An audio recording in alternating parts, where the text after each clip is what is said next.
Los números son como perros, a veces muerden, pero siempre son fieles. Y aquí tenemos a alguien que ha sido capaz de domar los números, porque no se dedica a la carpintería, es matemático. Esta mañana les conté que yo tuve un accidente cerebrovascular, yo era buenísimo en matemáticas, yo hacía derivadas y ecuaciones de segundo grado y todo eso, pero algo se tocó en el cerebro que desafortunadamente hizo que ahora hacer una sencilla suma me genere prurito. Con lo cual, probablemente este señor es el ser del universo más distinto a mí en la parte matemática. Sin embargo, he de confesarles que yo hace unos pocos meses que he conocido a este señor y sí les digo que es un amigo, es un hermano, es un compañero del equipo de investigación y para mí ha sido un verdadero placer conocerla en persona, venir a la tierra que le vio nacer y sobre todo conocerlas a ustedes, que son verdaderamente los que le han visto nacer, crecer y convertirse en todo un caballero matemático y en todo un miembro del equipo de investigación. Fuerte aplauso para Pedro, por favor.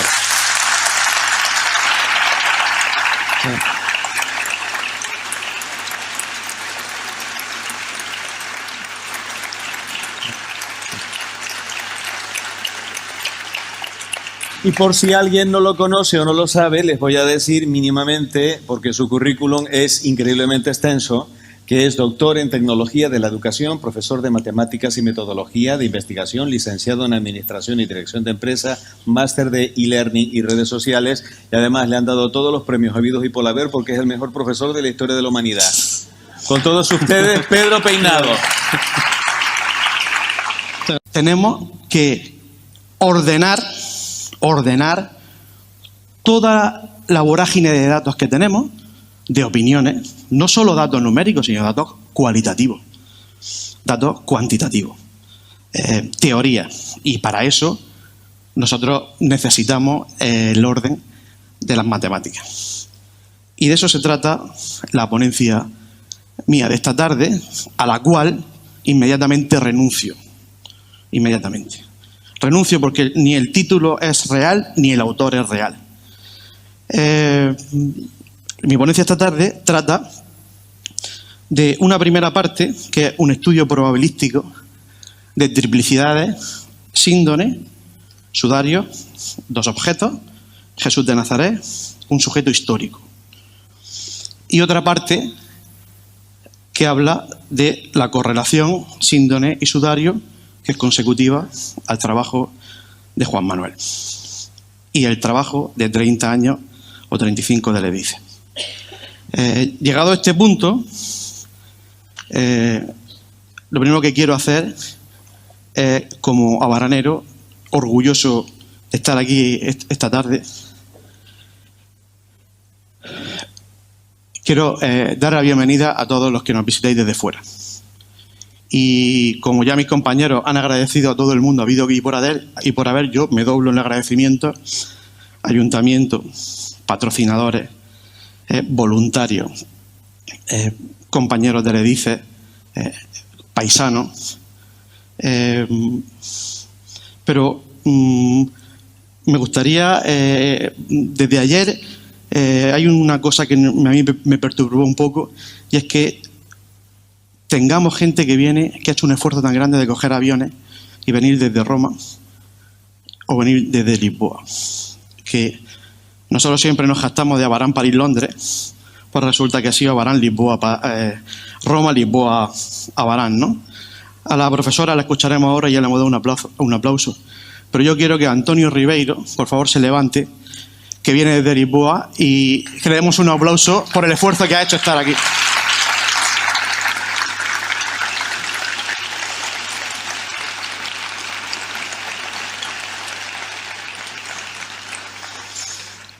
Y si se me olvida alguien, lo siento, pero tengo que agradecer, Francis, tengo que agradecer Jesús David, Natalia, Álvaro, ¿quién más?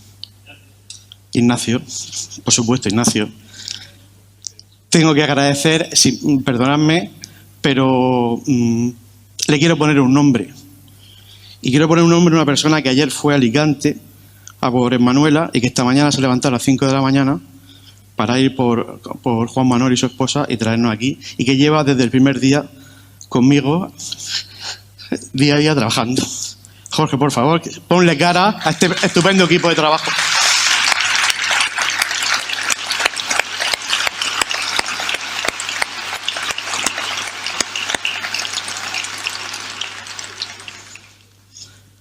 José, también me acuerdo de ti, y de verdad el nerviosismo hace que me perdonáis si me olvido de alguien. Empezamos por el estudio probabilístico de triplicidades, síndone, sudario, Jesús de Nazaret. Este trabajo no es mío, este trabajo es mío y de la persona a la que más agradecida le estoy y que ha hecho que nosotros estemos aquí y que yo esté aquí, que es Alfonso Sánchez Hermosillo.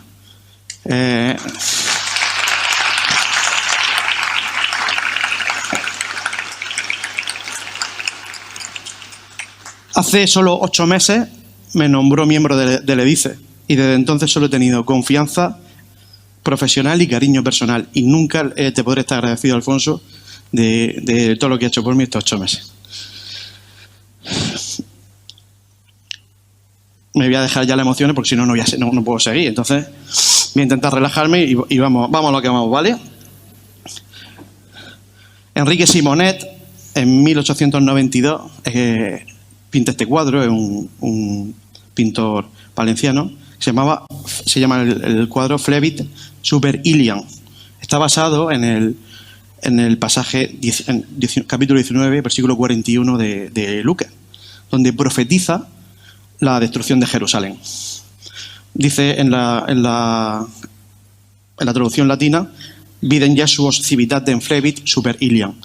Y al ver Jesús la ciudad, lloró por ella. El Museo del Prado, donde está este cuadro magnífico, súper grande, anota que aquí muestra a Jesús su humanidad. Y es exactamente lo que yo pretendo esta tarde. Hablar de la humanidad de Cristo, de su vida y de su muerte. Exclusivamente, sin llegar a mayores.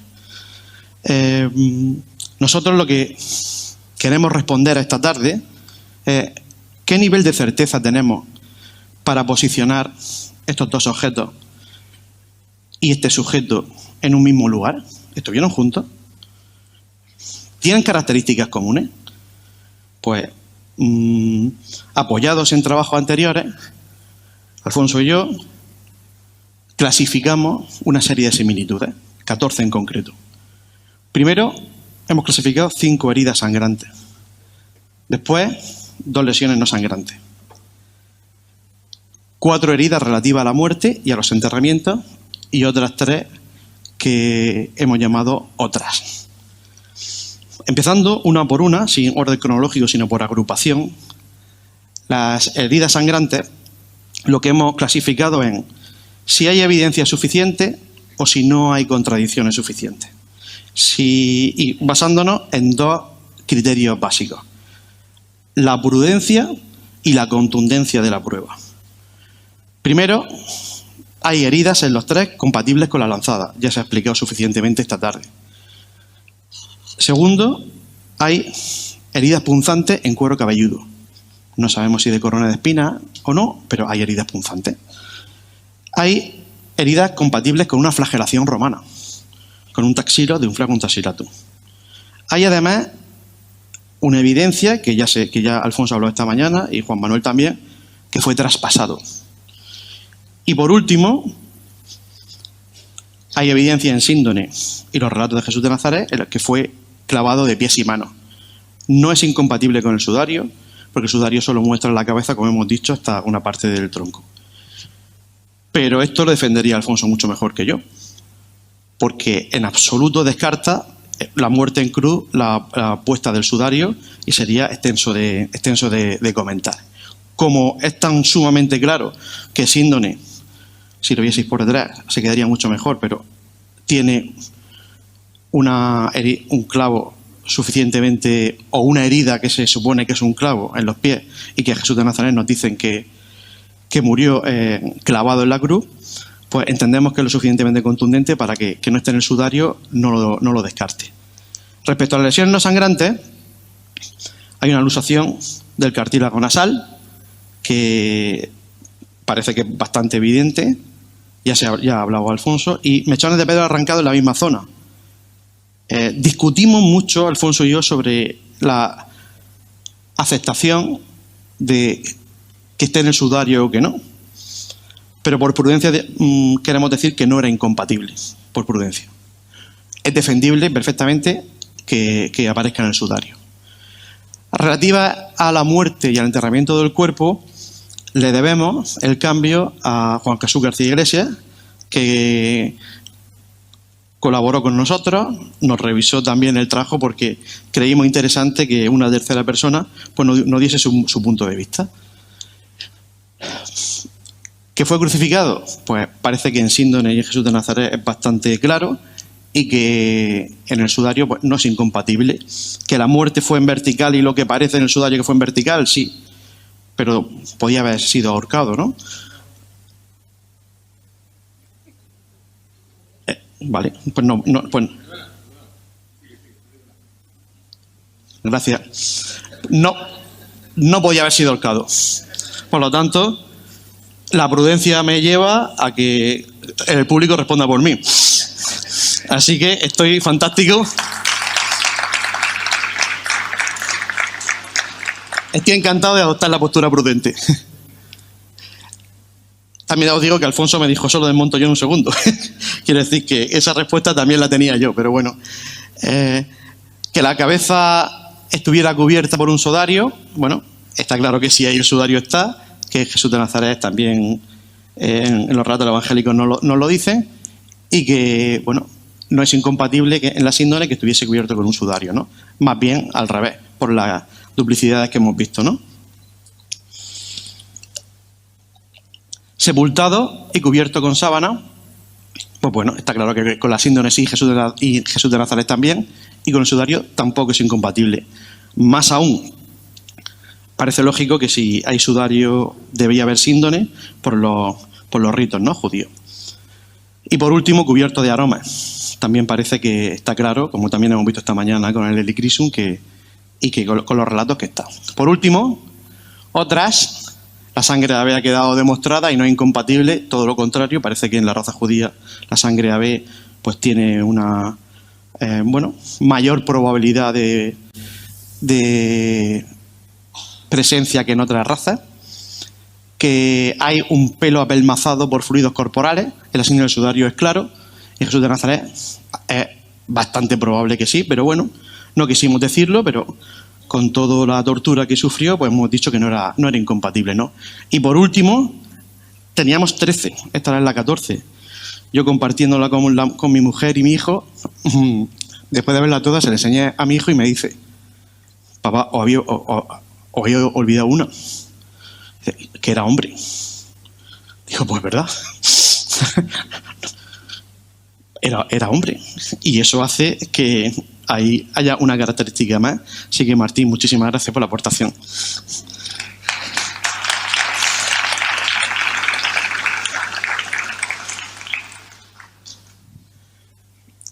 Algunos descartes, que hay otros, que hicimos, yo menos, Alfonso más, porque me decía, no. La presencia de aragonito, bueno, parece que es lo suficientemente común para que no sea una singularidad. La sangre progravitatoria me dolió en el alma quitarla, lo hice por disciplina de equipo, pero me convenció.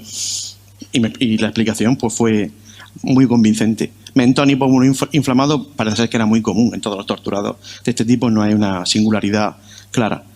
Y que portaba el patíbulum está en algún artículo anterior al nuestro, pero creemos que bueno, no es tan contundente como nosotros pretendemos darle la calidad a este. La calidad, me refiero de la característica, no del trabajo, me refiero. Bien.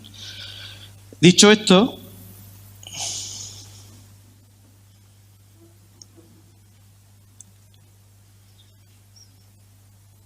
ya había asustado, Mal asunto. Donde se entremezclan ya los números y las cualidades es donde tenemos que empezar a poner orden. Y lo siento en el alma, el orden se pone con ecuaciones. Cuando hay números por en medio, pues tenemos que un aparato matemático que defienda esto, ¿no? Y esta ecuación es un productorio de probabilidad de sucesos de intersección de sucesos de 14 sucesos. La multiplicación desde el suceso 1 hasta el 14, que nos da, con estas probabilidades que ahora defenderé una a una, nos da una probabilidad de 9,25 por 10 elevado a menos 13. Es decir,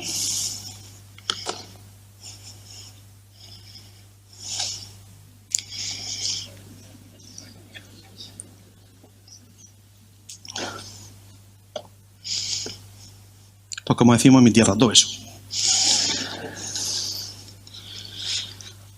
El número no es importante. Lo importante es el estudio cualitativo que hay detrás. Podrían haber sido 25 ceros más o 10 ceros menos. No es importante. Lo importante es el espíritu cualitativo que aportan las dos disciplinas unidas. Y, por poner un ejemplo, resultaría bastante menos probable que esos 14 dados cayesen el mismo número arriba. Bastante más. De hecho, algún dado debía tener 100 caras. Simplemente por darle materializarlo estéticamente. Jerusalén, la ciudad donde parece que ocurrieron estos hechos, habitualmente tenía una población estimada, y todo lo que voy a decir a partir de ahora es discutible. Cualquiera puede decirme el mismo no que me ha dicho César y podríamos discutir ampliamente sobre este tipo de cosas. Porque hay una ausencia de datos fantástica, impresionante. Hemos intentado buscar racionalmente fuentes que defiendan cada uno de estos. Entonces, hemos ido a lo más racional, a opiniones de expertos, hemos hecho análisis comparativo y esto es lo que voy a mostrar. Si había una población media, algunos dicen 40.000, otros 80.000, establecemos en 60.000 habitualmente, en Pascua se incrementaba a unos 400.000. Es decir, prácticamente todo Israel iba allí. Prácticamente. Es una estimación, pues bueno, como puede ser otra. Creemos que puede ser razonable. Como dice Martín, la mitad eran hombres, como una cuestión habitual. Un 16avo podían haber sido crucificados. Recuerdo que en esta época hubieron crucifixiones masivas de hasta 2.000 o 3.000 personas de golpe, 5.000 en guerra, y otros eran pues, condenados a muerte. No eran solo los 3 crucificados que estamos en mente, ¿no? Entonces, toda esa vorágine de crucificados, que era algo bastante común, hace que la cifra grande pueda ser que 1 de cada 16 personas era crucificado. Que además fuese clavado de manos y pies, creemos que puede estar bien 9 de cada 10. Excesivamente prudente, ¿verdad? Yo, Jorge, sabía que a ti esto te iba... Pero que sepas que la prudencia hemos intentado buscar la máxima, porque podemos tirar más. Es decir, insisto que hay bibliografías que dicen 1 de 5.000. Antigua, 1 de 5.000. A mí poner 1 de 5.000 me basta con citar el autor que lo hizo anteriormente, pero es que no era la idea. La idea era estudio cualitativo y prudencia. Algunos no se le ataba o cualquier cosa, ¿no? Pero bueno, hemos entendido que la mayoría eran clavados de pie y mano. Que tuviesen heridas punzantes en cuero cabelludo. Hay otra bibliografía que dice 1 de cada 5.000. Es tan inusual la tortura de la corona de espinas, fuese caso, que yo no he encontrado ningún referente en la historia, ningún documento científico que avale que hubo otra persona que fue coronado de espinas. De hecho, reto a la platea y a los palcos y al patio de butacas que se meta en ChatGPT y que busque cuántos personajes en la historia han sido coronados de espinas. Y por favor, si encuentran, que nos pasen los datos, que estaremos encantados de enriquecer el trabajo. ¿Por qué 1 de 3? Porque hemos tomado la base del relato evangélico, que habían 3, y creemos que no es contradictorio, como dice Juan Manuel muchas veces, que creemos que el único coronado de espinas de los 3 fue Jesús de Nazaret.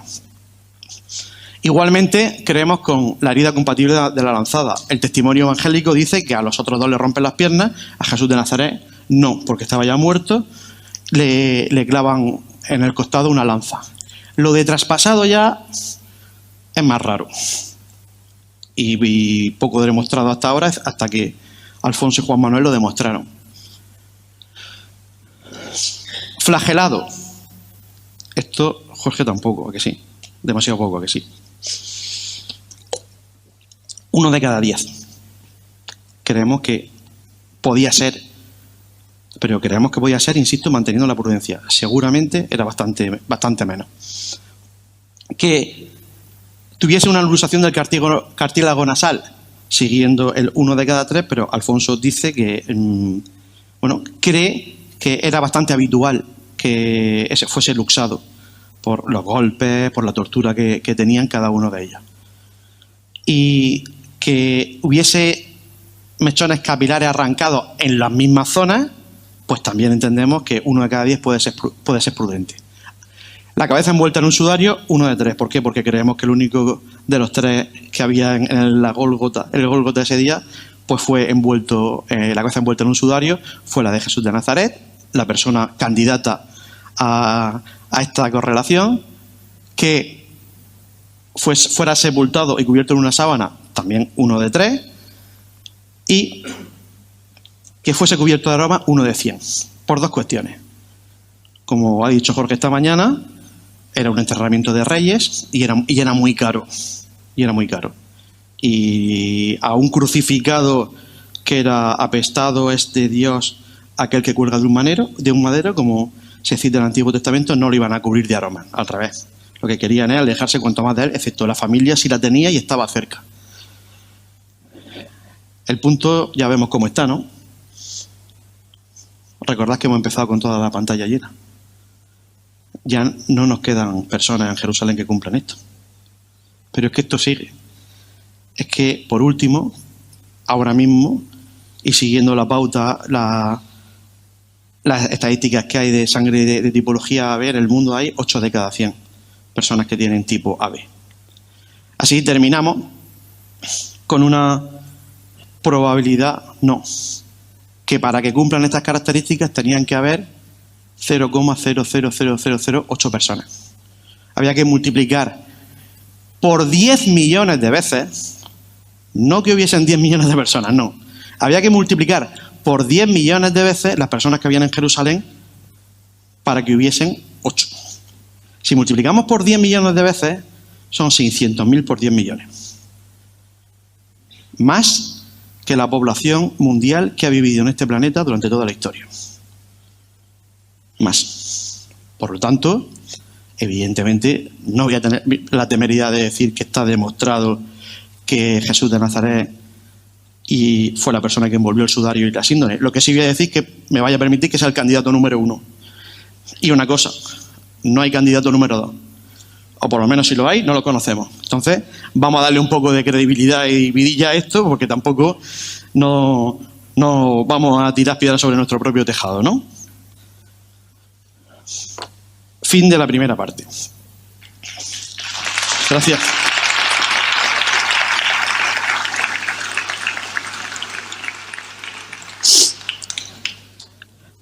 La segunda parte,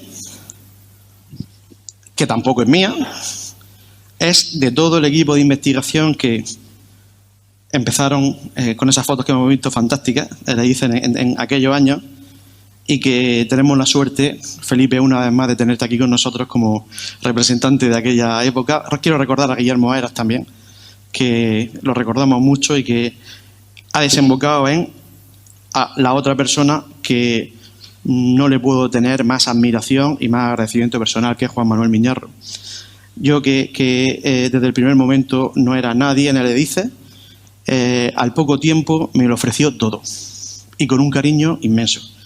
Que un genio como él se porte así contigo, de primera, que normalmente habrá un poco de reticencia, no se lo podría agradecer en la vida, Juan Manuel. Así que, sabes que te lo he dicho en privado y te lo digo públicamente, tiene un admirado y un cariño mío infinito.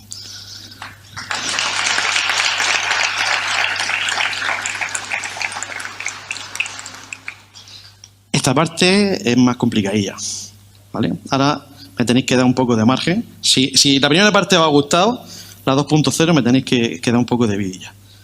Hay que tener un faro, siempre uno que cuando empieza un trabajo, y más un trabajo de esta aridez y de esta complejidad. Y el faro siempre tiene que ser un método de investigación. Marina, lo del método, perdóname que te recuerde los malos tiempos, pero ya sabes que es una cosa que va innata, va de serie, ¿no? ¿El método cuál era? Pues claro, ¿cuál era el método? Pues el ADN. Ya, pero es que no se puede, ya lo ha dicho Alfonso. Y como no se puede, ¿qué hacemos? ¿Renunciamos? Pues claro que no. Buscamos alternativas metodológicas. Alternativa metodológica. La alternativa metodológica comparada seguramente es identificar puntos, singularidades que nos permitan cotejar y comparar. Singularidades suficientemente sostenibles. Lo primero que se hace en una investigación es el marco teórico y buscar trabajos anteriores. Encontramos un trabajo de Antoni Barberá, de 2011, en el que, hablaba de cómo se cotejan huellas dactilares. Y da, Antoni Barberá, básicamente 3 características necesarias para que un cotejo sea suficientemente eficaz a la hora de identificar. Es decir, estas dos huellas son iguales, no sé de quién son. Y esto lo mantengo para todo lo que viene. Estas dos huellas son iguales, pero yo no sé de quién son. Esas singularidades, además, las cataloga con una serie de formas. Cuando una huella dactilar yo pensaba hasta entonces que la huella dactilar era la forma de los circulitos que teníamos, ¿no? Antes, los que somos ya un poco viejos y el DNI lo hacíamos con el dedo. Y claro, cuando miden, me dirán, pues bueno, todos esos circulitos. Me di cuenta que no, que es que hay una serie de singularidades que son únicas. O bifurcaciones, o hay lagunas, o hay puntos islas, o hay cruces, ¿vale? Y eso se mide y se ven. Y se identifican cada una de ellas. Y la tercera es el número de estas singularidades. Y Antoni Barberá dice que para que, y para que no se me olvide, en una cara, en un dedo, por la parte de la huella dactilar, tienen que haber 17 coincidencias en Francia. No hay ningún francés. En streaming sí, soy fantástico. Pero aquí habéis pasado un poco. Porque todos los demás sistemas del mundo, 16-17 en Italia, de 12 a 16 en Reino Unido e Irlanda. He quitado un montón de países por cuestión de simplicidad. De 12 a 14 en Suiza, en España, de 10 a 12 y de 8 a 12 en USA, Alemania y Suecia. Y esto se va, es flexible. Porque también dicen que es no solo el número, sino la calidad de las coincidencias. Con menos coincidencias, si son absolutamente claras, el número puede bajar. Por eso defiendo una vez más que el número solo no vale. Que hay que hacer el número y la opinión del experto. Y en orden inverso. Barberá dice que es primero la opinión del experto y después el número. Y así, nosotros fuimos a buscar las huellas dactilares. Bueno, las huellas. Esa huella no la buscamos en el dedo, la buscamos en la cara. Pero la buscamos en la cara en 2 superficies. Las huellas dactilares de la policía la buscan en una. Nosotros la buscamos por delante y por detrás. En la frente, Juan Manuel me marca 8 puntos y aquí 9 puntos. De los cuales yo descarto uno, que es este. Se descarta por lo que él ha defendido antes, que es que ese punto es bastante claro que es una traslación del punto, ¿vale? Este y este seguramente es el mismo punto. Entonces, como aquí teníamos 8 y aquí 9, para que veáis la mente del científico. Él dice, lo simple que es, pues pongo 8, no, pone 8 y pone 9 porque su honestidad científica le hace decir que aquí esos 2 pueden ser posibles. Me da a elegir a mí. Ya, menuda tarea. El proceso de medición, una vez situado, como todo proceso científico que tenga rigor, empieza con un pretest, con unas condiciones iniciales. Después se hacen ajustes metodológicos. Medimos al 50% y luego va afinando la metodología. Después corrigen los puntos y por último hace la fase experimental después de haber pasado por todo este proceso. Y ahora viene el momento dramático para mí. Cuando voy a corregir los puntos, yo le digo a Juan Manuel: maestro, mira, que los puntos son muy gordos. Y me dice, Quillo, ¿tú crees que soy adivino? dice, ¿los puntos son esos? ¿Tú crees que yo sé que debajo de eso dónde está la herida? Digo, pues no. Y la pregunta digo, ¿pero es que lo sé yo? ¿Qué tuve que hacer? Porque yo no podía medir con esos puntos. ¿Por qué no puedo medir con esos puntos? Porque él como anatomista sí ve la posición que queda clara en cada uno de esos puntos maculantes. Pero yo, ¿cómo mido esas distancias de aquí a aquí? No puedo. ¿Por qué? Porque me van a salir perfectas. Los datos me van a salir perfectas. Y entonces, ¿qué tengo que hacer? Por reducir esos puntos. ¿Con qué criterio? Evidentemente, no donde quiera, sino yo antes tengo que pensar, ¿cómo elijo esos puntos? Pues elijo por dos cuestiones. Por la intensidad de color y por la suposición gravitatoria de la formación. Esos puntos inicialmente tenían una dimensión de 0,9 centímetros. Y ahora vamos al otro lado. Yo empiezo a medir y me salen unos valores enormes. Y se lo digo a Alfonso. Alfonso, que esto me sale enorme. Dice, no, que a mí eso no me vale. Y Alfonso, tío, ¿cómo me dice eso? ¿Cómo que no te vale? No. Juan Manuel me dice, colócalo tú. Alfonso me dice, esto a mí no me vale. Digo, pues nada, me lo dejo. Lo dejo porque aquí yo o lloro o a ver cómo soluciono yo esto. En medio de estos dos monstruos, a ver cómo lo soluciono. Pues bueno, digo, voy a colocarlo por estos criterios y para empeorar mi resultado, ojo al asunto, que lo que me estaba pidiendo Alfonso es que empeorara mi resultado por el criterio de prudencia. Reducimos más del 50% el punto, de tal forma que el diámetro bajó un 55,11% de lo que a mí me pasó Juan Manuel. El punto, de ser lo negro, pasa a ser lo blanco. Con lo cual, hay un error subyacente que es bastante más grande en ese cambio. Dicho eso, y empieza la cosa un poco más aburrida. Hay dos condiciones que todo investigador tiene que acometer a la hora de hacer un estudio científico. Es que su trabajo sea válido y sea confiable. Para que sea válido tienes que tomar instrumentos de medida válida y de análisis. Con GIM, una herramienta muy básica de medición, pero me daba la posibilidad de ajustar escalas, de hacer un análisis en Excel y de luego hacer test en SPS. Y luego la confiabilidad. El proceso empezó midiendo dos dimensiones. A mí se me pidió que midiese la dimensión lineal. Inmediatamente le dije, no, aquí es más importante la angular. Porque estamos hablando de un concepto tridimensional que se proyecta sobre un plano. Entonces, los ángulos quizás se conserven mejor. Quizá. Ahora veremos el resultado final. Después, cada dimensión se midió en 3 ocasiones. En el pretest, pues posteriormente y luego en el test final. En la fase de análisis se revisaron los posibles errores de volcado. Se vio la tabla entera completa y se contrastaba la escala de los facsímiles de lo que teníamos, o sea, de los escáneres que teníamos con los facsímiles. Yo le decía a Juan Manuel, dime que mide la epsilon. Dice, ¿ahora cuándo vaya? 4,5. ¿Desde dónde hasta dónde? Pues desde arriba hasta abajo ya, pero dime exactamente de dónde hasta dónde. Claro, él me dice a veces, se me olvida a veces que tú eres matemático. Bueno, aunque yo soy economista, pero llevo toda la vida ejerciendo de matemático. Analista de datos, ¿no?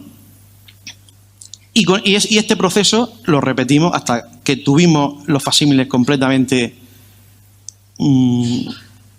cuadrados y empezamos las mediciones. Las mediciones que fueron Primero enfrente, con estos puntos ya transformados, y luego en nuca, posteriormente. Yo nunca medí al mismo tiempo ninguna de las 4. Yo pedí por un lado primero frente síndone, nuca síndone, perdón, frente sudario, nuca síndone, nuca sudario. Y metí los datos por honestidad profesional. Yo tenía que ir sin poder comparar para que no tuviese distorsiones a la hora de las medidas. Con la nuca la cosa, que no creáis que fue mejor a la hora de la elección de los puntos. Porque él lo hace con una naturalidad de genio y me dice, mira Pedro, ahí están los puntos. Es que aquí no tenía puntos ya. Él me hace los círculos y le digo, maestro, ¿dónde están los puntos? Y dice, pues ahí debajo del número. Y pone el punto tú. Pues nada. Se pusieron, cuando los puse le dije, ¿lo ves bien? Me dijo, adelante. Y dije, fantástico, fantástico. El punto en esta marca al final se queda así. Insisto, para empeorar resultados, ¿vale? Para hacerlo prudente. Y se empiezan a medir longitudinal y angularmente 3 veces cada punto. Centro del punto, centro del punto. Si os dais cuenta, hay algunos que están más claros. Yo quería ver la parte de abajo de la herida para no perder la perspectiva de la intensidad. También se hace extremo, extremo y centro extremo. 3 medidas. Es muy difícil poner el ratón en el ordenador. Yo he trabajado a veces al 400% en el mismo punto. En el 400%, una distorsión mínima lo que hace es que, sobre todo los ángulos, cambien muchísimo. Porque el ángulo en puntos muy cercanos, y estos están muy cercanos, cambiaba mucho. Entonces lo que hago es, hago los 3 y hago promedio. Y estos 3 puntos los amo con todo mi corazón. Porque fueron los que nos dieron la prueba de que esto iba bien. Esos 2 puntos daban un patrón totalmente distinto a todos los demás.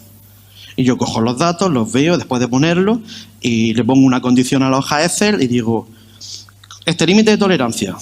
Y sale el punto 3, el punto 3, el punto 3, el punto 3. El punto 8, el punto 8. Mal. Hablo con Alfonso y hablo primero con Juan Manuel y le digo, maestro, aquí pasa algo. Esto no puede ser. No puede ser porque estos puntos no siguen el mismo patrón matemático. Me dice, yo creo que ahí hay un chichón. Que te lo diga Alfonso. Se lo diga Alfonso. Y me mandó un audio fantástico que lo tengo en favorito. Dice, claro que pasa, Pedro. En esa zona hay un chichón bastante grande. Lo que hacía el chichón era deformaba toda la linealidad de las mediciones. Entonces, hasta el mismo error confirmaba la naturalidad del proceso. Con un chichón grande, todo el proceso de medición, había una parte que estaba completamente adulterada por esta anatomía deformada. Con lo cual, esta falta de patrón hizo que la excepción confirmase la estructura matemática que era coherente. Estos son estos 2 puntos. Y como se ven, síndone y sudario. Aquí parece que están encima de ese chichón y esa mancha, que antes Juan Manuel ha dicho que no había reguero de sangre, pero aquí sí se intuye cómo están perimetrando algo, que puede ser el chichón bendito.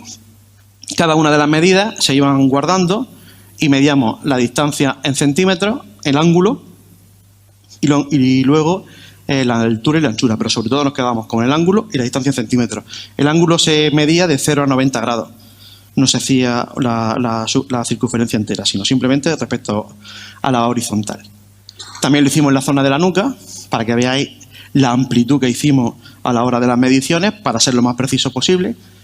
Y esta es una de las 4 tablas de datos, donde se ve la medida de centro a centro, del punto 1 al punto 2, del punto 1 al punto 3, de extremo a extremo y de extremo a centro. Su promedio, estas son desviaciones angulares, en el sudario hicimos lo mismo, y aquí están las desviaciones, y aquí están los promedios y las desviaciones porcentuales. Voy rápido en esto, que no quiero cansar mucho.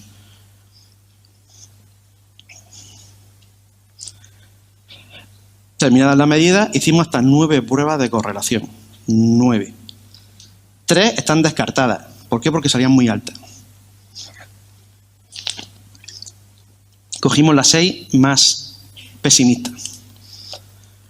La estadística descriptiva, donde hicimos un análisis de desviaciones porcentuales y de parámetros descriptivos, un gráfico donde vimos la recta de regresión, hicimos un análisis de ANOVA, un análisis de varianza, un análisis de desviaciones en general.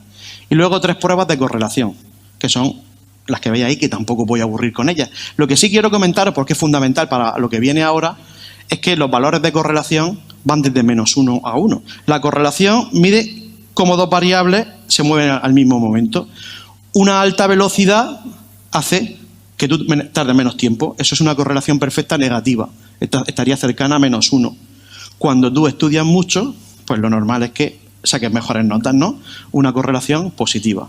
Y medimos que, la teoría estadística dice que entre -0,4 y -0,6 y 0,4 y 0,6 es débil, entre 0,6 y 0,8 es fuerte y de mayor de 0,8 es muy fuerte.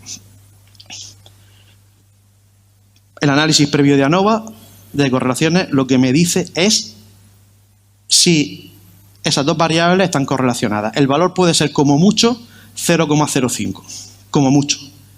Esos son los valores que nos salen. Es el valor más pequeño.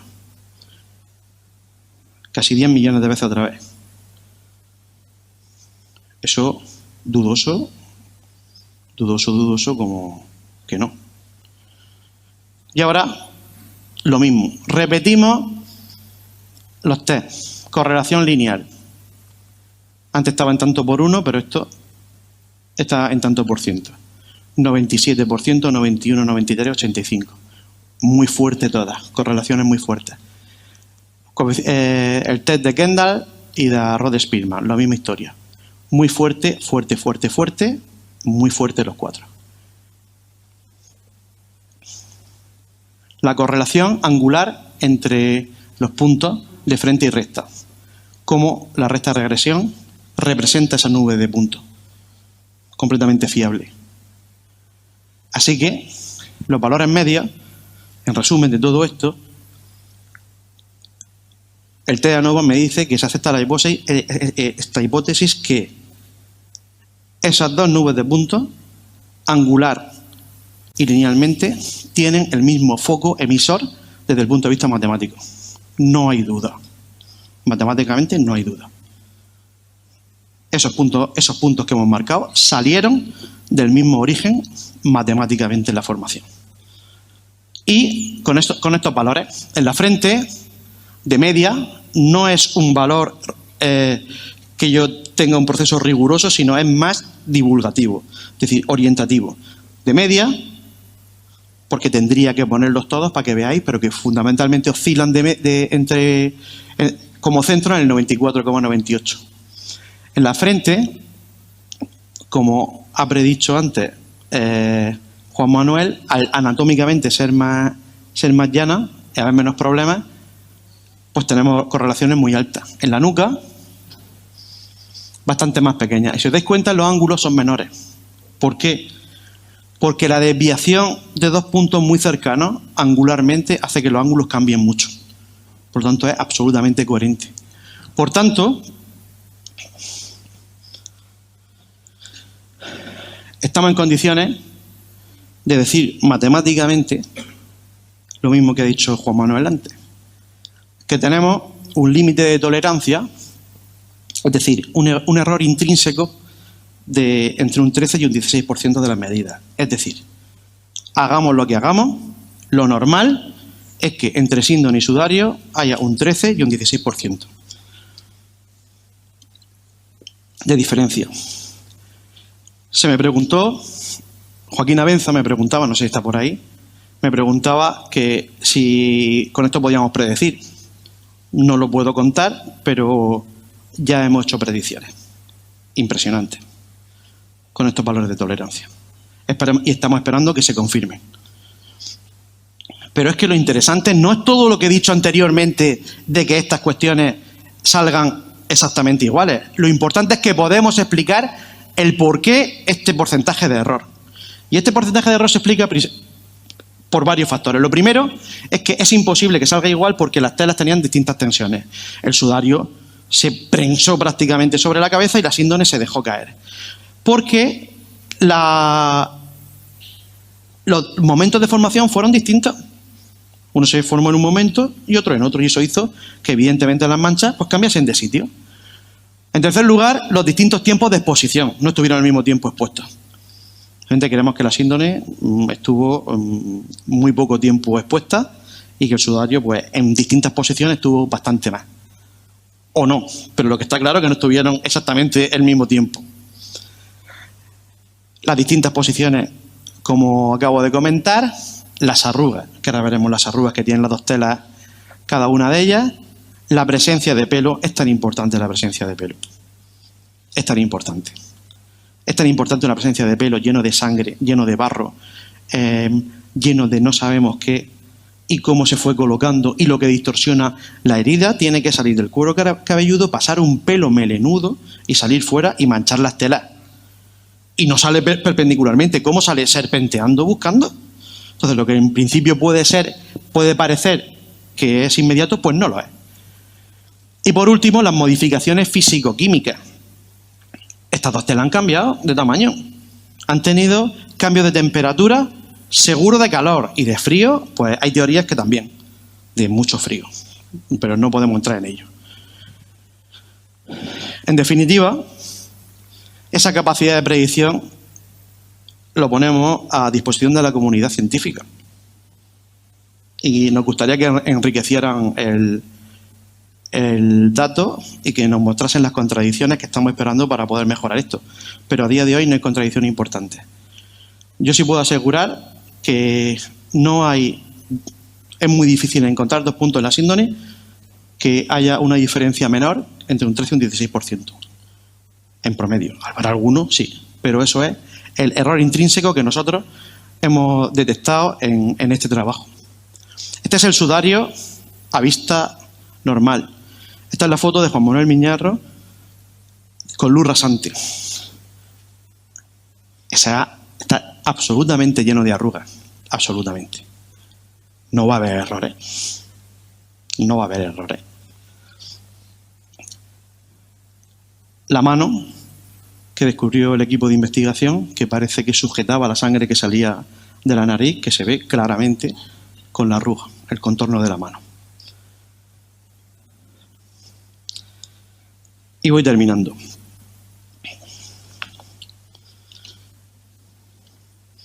Hay que ordenar muchos datos. Hay que ordenar muchas cuestiones. Hay que, entender que estos dos objetos y este sujeto tienen unas condiciones que, en el mejor de los casos, son 2000 años de diferencia. Y volvemos a la diapositiva inicial, donde juntábamos los dos colores, lo cualitativo y lo cuantitativo. Volvemos a que tenemos 14 características coincidentes que nos dan una probabilidad que ya hemos visto de 10 elevado a menos 13. Volvemos a que tenemos 16 puntos coincidentes en dos caras distintas por delante y por detrás, que nos dan de un 84 a un 87% de coincidencia. Lo que no podemos es emborronar estos datos. No podemos tener complejos. Tenemos que ser prudentes, pero yo creo que la ciencia lo que exige también es decir lo que dice la ciencia. Y lo que dice la ciencia, que bajo estas condiciones, bajo las condiciones de nuestro experimento y a la espera de mejoras, matemáticamente es defendible que la figura de Jesús de Nazaret, que el sudario de Oviedo y que la síndrome de Turín están íntimamente relacionadas. Concretamente, podemos defender que el sudario de Oviedo y la síndrome de Turín envolvieron el mismo cuerpo, matemáticamente hablando, bajo las condiciones del experimento que hemos hecho. Queda un paso más, quedan 1000 pasos más, pero el paso que queda es que nosotros somos un cuerpo en 3D unido, salvando la mecánica cuántica y la estructura cuántica del cuerpo, somos puntos unidos y que esos puntos pues nos pueden dar pistas acerca de, bueno, la similitud, la igualdad, la correlación de dos superficies. Cuando cogemos estos puntos que tenemos proyectados en un plano en dos dimensiones, lo ideal sería que, Pepe,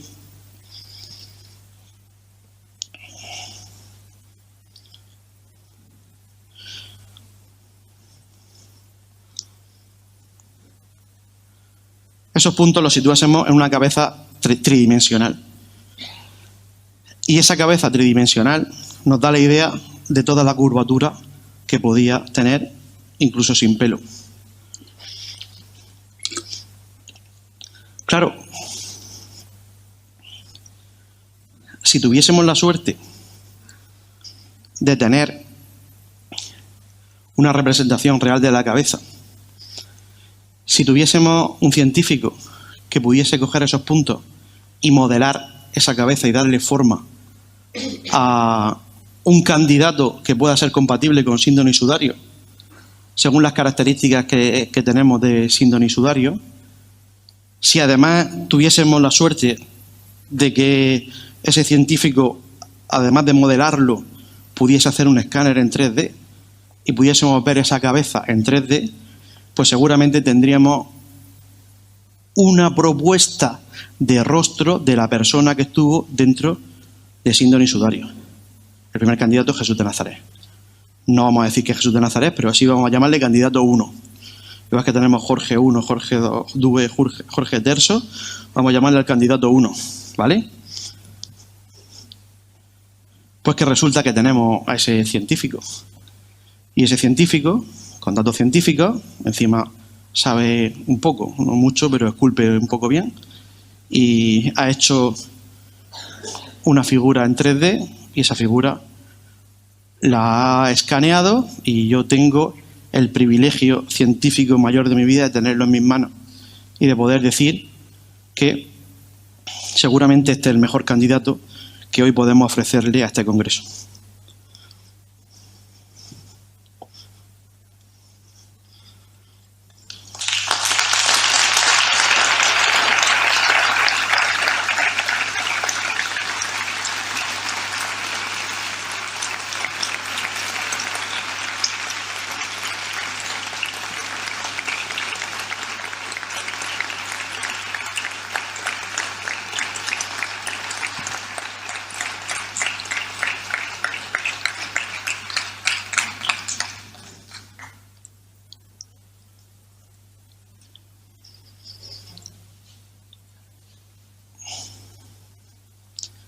Cuando comenzamos la organización de este congreso, decidimos, Juan Marcos,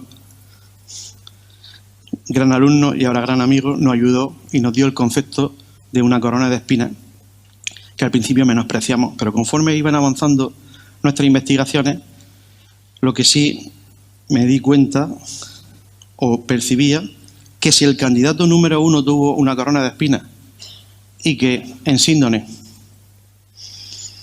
y en sudario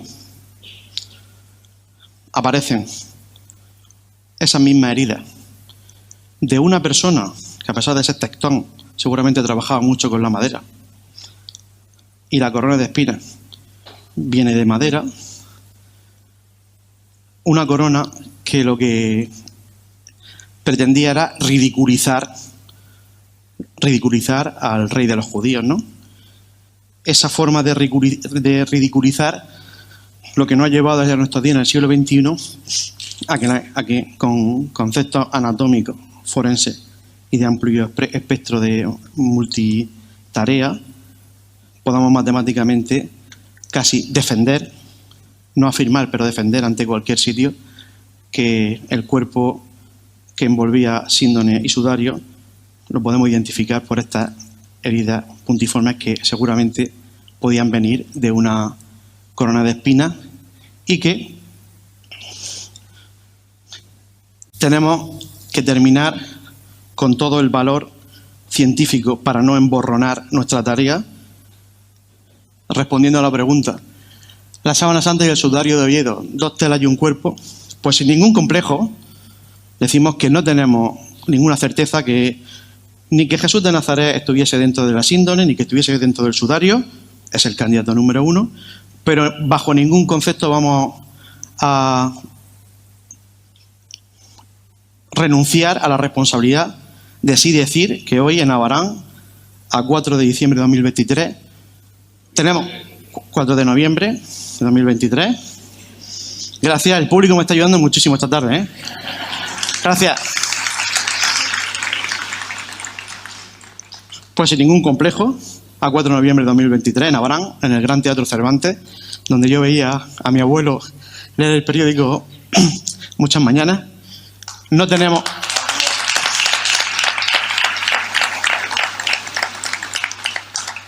que tener ningún complejo para dejar caer definitivamente ciertos mitos. Muchas gracias.